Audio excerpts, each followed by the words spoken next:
RCB IPL 2025 champion. Royal Challengers Bengaluru ತಂಡವು IPL 2025ರ ಫೈನಲ್ಗೆ Punjab Kings ವಿರುದ್ಧ ಗೆದ್ದು ಐತಿಹಾಸಿಕ ಕಪ್ ಗೆದ್ದಿದೆ. 18 ವರ್ಷಗಳ ನಂತರ ಆರ್ಸಿಬಿ ಚಾಂಪಿಯನ್ ಪಟ್ಟಕ್ಕೇರಿದೆ. ಈ ಗೆಲುವಿನ ಸಂಭ್ರಮಾಚರಣೆಯಾಗಿ ಇಂದು ಬೆಂಗಳೂರಿನಲ್ಲಿ ವಿಜಯೋತ್ಸವದ ಮೆರವಣಿಗೆ ಕೂಡ ಆಯೋಜಿಸಲಾಗಿದೆ.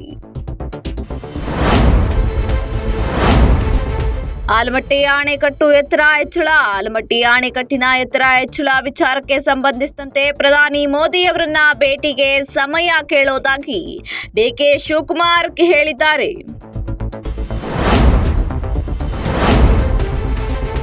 ಜಿಲ್ಲಾ ತಾಲೂಕು ಪಂಚಾಯತ್ ಚುನಾವಣೆ. ಮುಂಬರುವಂತಹ ಜಿಲ್ಲಾ ಮತ್ತು ತಾಲೂಕು ಪಂಚಾಯತ್ ಚುನಾವಣೆಗಳಲ್ಲಿ ಬಿಜೆಪಿ ಜೆಡಿಎಸ್ ಪ್ರತ್ಯೇಕವಾಗಿ ಸ್ಪರ್ಧಿಸುವ ಸಾಧ್ಯತೆ.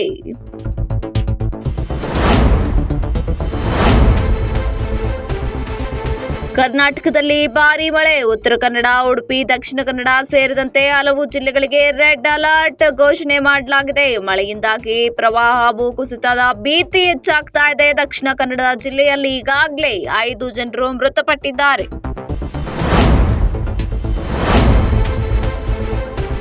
ಮೈಕ್ರೋಸಾಫ್ಟ್ನಿಂದಾಗಿ ಉದ್ಯೋಗ ಕಡಿತ. ಐಟಿ ನೌಕರರಿಗೆ ಶಾಕ್ ಎನ್ನುವ ರೀತಿಯಲ್ಲಿ ಮೈಕ್ರೋಸಾಫ್ಟ್ನಿಂದ 300ಕ್ಕೂ ಹೆಚ್ಚು ಉದ್ಯೋಗಿಗಳನ್ನ ಈಗ ವಜಾಗೊಳಿಸಲಾಗಿದೆ.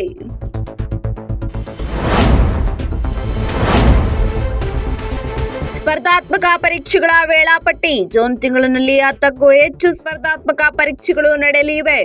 RRB, NTPC, NEET, UGC, NET ಸೇರಿದಂತೆ ಮತ್ತಿತರ ಪರೀಕ್ಷೆಗಳು ಕೂಡ ಇದೇ ಜೂನ್ ತಿಂಗಳಿನಲ್ಲಿ ನಡೆಯಲಿವೆ ಅಂತ ಇದೀಗ ಮಾಹಿತಿ ಹೊರಬಿದ್ದಿದೆ.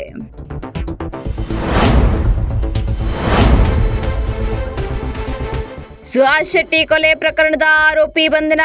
ಬಜ್ಪೆ ಪೊಲೀಸ್ ಠಾಣಾ ವ್ಯಾಪ್ತಿಯಲ್ಲಿ ನಡೆದ ಸುಹಾಸ್ ಶೆಟ್ಟಿ ಹತ್ಯೆ ಪ್ರಕರಣಕ್ಕೆ ಮತ್ತೊಬ್ಬ ಆರೋಪಿಯನ್ನ ಈಗ ಪೊಲೀಸರು ಬಂಧನಕ್ಕೆ ಒಳಪಡಿಸಿದ್ದಾರೆ.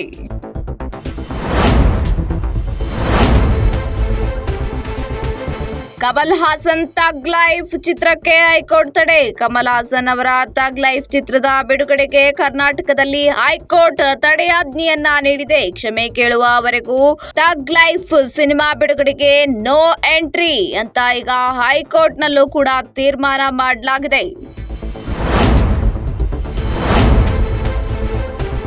ಪಿಎಂ ಕಿಸಾನ್ 20ನೇ ಕಂತು ಶೀಘ್ರದಲ್ಲೇ ಬಿಡುಗಡೆ. ಪ್ರಧಾನಿ ಮಂತ್ರಿ ಕಿಸಾನ್ ಸನ್ಮಾನ್ ನಿಧಿ ಯೋಜನೆಯನ್ನ ಈಗ 20ನೇ ಕಂತು ಶೀಘ್ರದಲ್ಲೇ ಬಿಡುಗಡೆಯಾಗಲಿದೆ ಅಂತ ಮಾಹಿತಿ ಹೊರಬಿದ್ದಿದೆ. ಐಪಿಎಲ್ ಮ್ಯಾಚ್ನಲ್ಲಿ ಆರ್ಸಿಬಿ ವಿನ್ ಆದ ಬಳಿಕ ವಿರಾಟ್ ಕೊಹ್ಲಿಯ ಭಾವುಕ ನುಡಿಗಳು. ಈ ಗೆಲುವು ತಂಡಕ್ಕೆ ಎಷ್ಟು ಮುಖ್ಯವಾಗುತ್ತೋ ಅಭಿಮಾನಿಗಳಿಗೂ ಅಷ್ಟೇ ಮುಖ್ಯವಾಗುತ್ತದೆ. ನಾನು ನನ್ನ ಯೌವನ, ನನ್ನ ಅತ್ಯುತ್ತಮ ಮತ್ತು ನನ್ನ ಅನುಭವವನ್ನ ಈ ತಂಡಕ್ಕೆ ನೀಡಿದ್ದೇನೆ. ಪ್ರತಿ ಸೀಸನ್ನಲ್ಲಿ ಟ್ರೋಫಿ ಗೆಲ್ಲಲು ಪ್ರಯತ್ನಿಸುತ್ತಿದ್ವಿ, ಆದರೆ ಈಗ ಅತ್ಯುತ್ತಮ ಪ್ರದರ್ಶನ ನೀಡಿ ಕಪ್ ಗೆದ್ದಿದ್ದೇವೆ. ಈ ಕಪ್ ಬರೀ ನನ್ನದಲ್ಲ, ನಿಮ್ಮದು ಕೂಡ ಅಂತ ಭಾವುಕ ನುಡಿಗಳನ್ನ ವಿರಾಟ್ ಕೊಹ್ಲಿ ಈಗ ಹಂಚಿಕೊಂಡಿದ್ದಾರೆ.